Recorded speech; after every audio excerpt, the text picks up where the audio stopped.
Mesdames et messieurs, bonjour et bienvenue. Aujourd'hui, je vous invite à découvrir un site naturel d'exception, les grottes de Ben Yad, situées dans la région de Tlemcen. Un joyau géographique dont la renommée dépasse largement les frontières nationales, vieilles de plusieurs milliers d'années. Ces grottes sont considérées comme les plus vastes d'Afrique et figurent parmi les deux plus grandes grottes au monde, tant par leur étendue que par la richesse et leur formation naturelle. L'un des aspects les plus remarquables de ces grottes réside dans la stabilité thermique de leur environnement intérieur. En effet, la température y demeure constante autour de 13 degrés Celsius tout au long de l'année, c'est-à-dire en hiver ou en été, la température ne change pas. Tel est le miracle. Donc, indépendamment des variations climatiques extérieures, cette particularité s'explique par l'isolement naturel du milieu souterrain qui protège la grotte des changements brusques de température. La partie actuellement ouverte au public s'étend sur une distance comprise entre 700 mètres jusqu'à 1 kilomètre. Toutefois, cette portion ne représente qu'une faible partie de l'ensemble du réseau souterrain, mais en réalité, la grotte se prolonge sur des kilomètres et s'étend jusqu'aux zones frontières avec le Maroc. En raison de l'absence d'accès entre les pays et les séparations d'ordre politique et géographique, cette partie a été volontairement fermée. Donc les grottes de Baniat sont également célèbres pour leurs stalactites et stalagmites, véritables œuvres d'art façonnées lentement par la nature. Ces formations calcaires résultent de l'infiltration progressive de l'eau de pluie à travers les roches calcaires chargées de calcaire dissous. L'eau s'écoule goutte après goutte depuis le plafond de la grotte. En s'évaporant, elle dépose de minuscules particules de calcaire qu'au fil des siècles donnent naissance aux stalactites suspendues au plafond, tandis que les dépôts tombant au sol forment des stalagmites qui s'élèvent progressivement vers le haut. Ce phénomène naturel d'une extrême lenteur témoigne du travail patient, du temps et de l'eau que j'ai eu l'occasion d'observer et de filmer. Donc, je vais essayer maintenant de traduire pour mes abonnés en arabe ce que je viens de dire. Alors, اليوم أدعوكم لاكتشاف معلم طبيعي فريد من نوعه وقليل من يتكلم عنه وعن تاريخه، وهو مغارة بني عاد الواقعة بمنطقة تلمسان، أحد الكنوز الجيولوجية التي تجاوز صيتها حدود الوطن. تعود هذه المغارات إلى آلاف السنين، وتعد أكبر مغارة في إفريقيا وتاني أكبر مغارة في العالم من حيث الامتداد وغنى التشكيلات الطبيعية. ومن أبرز ما يميز هذه المغارات ثبات درجة الحرارة داخلها، حيث تبقى في حدود 13 درجة مئوية طوال أيام السنة بغض النظر عن التغيرات المناخية. ويعود ذلك إلى الطبيعة المغلقة للوسط الجوفي الذي يحافظ على توازن حراري دائم. نعم. وأهم شيء هو حكمة صنع الخالق عز وجل أيضا. يمتد الجزء المفتوح حاليا للزوار لمسافة بين 700 متر إلى 1 كيلومتر، غير أن هذه المساحة لا تمثل سوى جزء صغير جدا من الشبكة الحقيقية للمغارة. فالمغارة تمتد لعدة كيلومترات وتصل إلى المناطق الحدودية مع المغرب، ونظرا لغياب إمكانيات العبور بين الجزائر والمغرب بسبب الفواصل السياسية والجغرافية القائمة، تم إغلاق هذا الجزء. وتشتهر مغارة بني عاد أيضا بوجود الهوابط والصواعد، وهي تشكيلات كلسية ناتجة عن تسرب مياه الأمطار مشكلة الصخور الجيرية. تكون هذه المياه مشبعة بمياه الكلس، فتتساقط قطرة قطرة من سقف المغارة، ومع تبخر الماء تترسب ذرات الكلس ببطء شديد فتشكل الهوابط المتدلية من الأعلى، بينما تتكون الصواعد من تراكم الترسبات على أرضية المغارة. لترتفع تدريجيا عبر مئات وآلاف السنين، ويعد هذا المشهد الطبيعي دليلا حيا على العمل المتواصل للماء والزمن الذي قمت بتصويره بنفسي. Mesdames et messieurs, je vous ai filmé une partie de notre voyage vers Tlemcen en route. On mettait de la musique. Je l'ai laissé exprès pour ne pas vous ennuyer. Et juste après, je vais vous parler des cascades de l'Ourite. Restez avec moi.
T'as vu?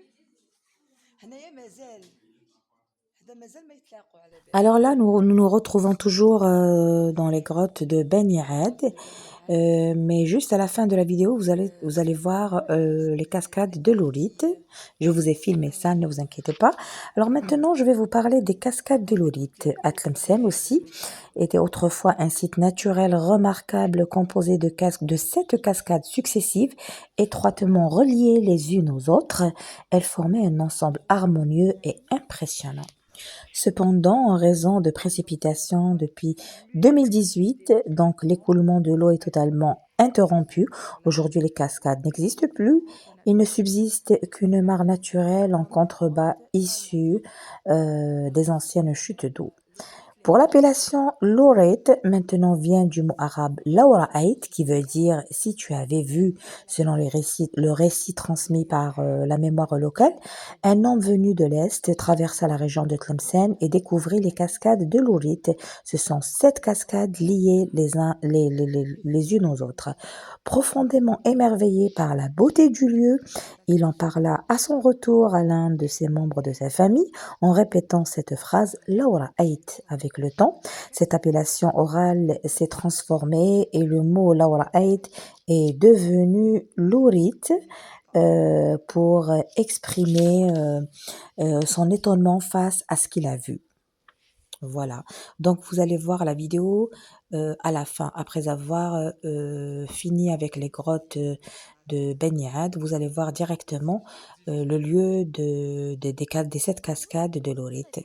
Voilà, donc je vais traduire aussi ce que je viens de dire sur les cascades de l'Ourite en arabe. Donc, شلالات لوريت أو لوريت الواقعة في منطقة تلمسان أو بمنطقة تلمسان من المعالم الطبيعية المميزة.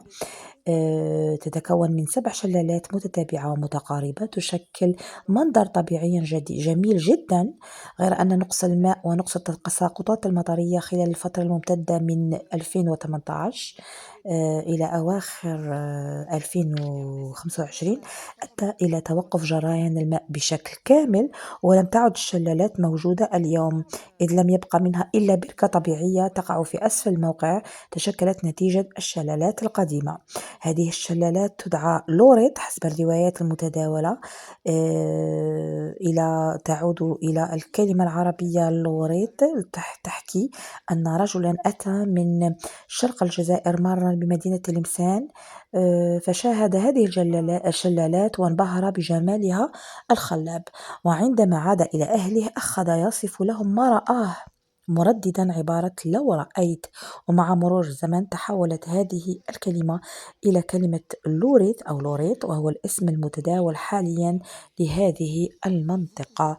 Mesdames et messieurs, je vous laisse avec la vidéo. Je vous dis à très bientôt dans une autre recette ou dans un autre live, ou plutôt dans un autre pour découvrir plutôt un autre site touristique. À très bientôt. Au revoir.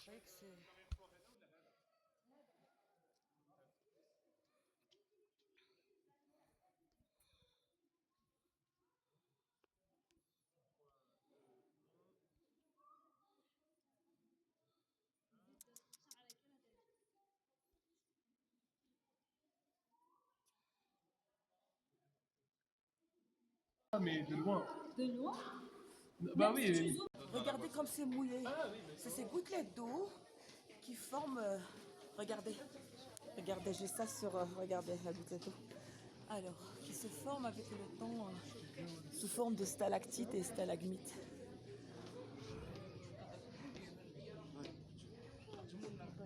Voilà.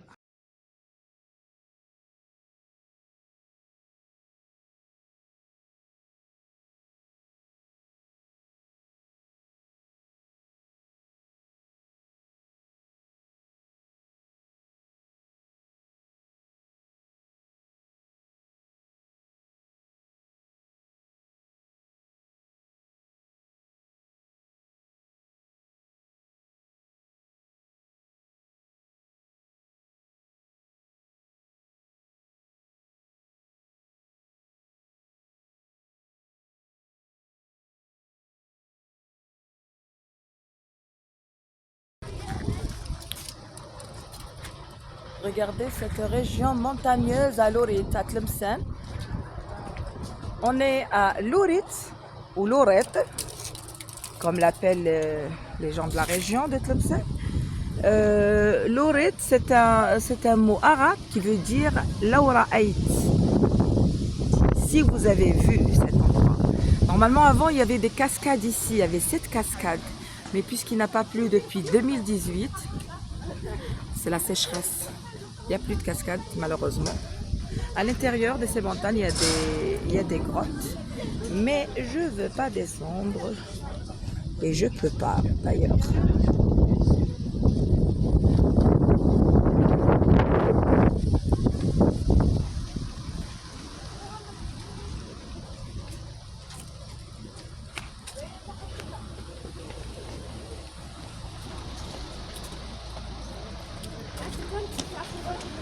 Ça va? Ça va. Vous êtes rentrés aux grottes? Je me tous. Ah, je connais. Je suis déjà venue, moi.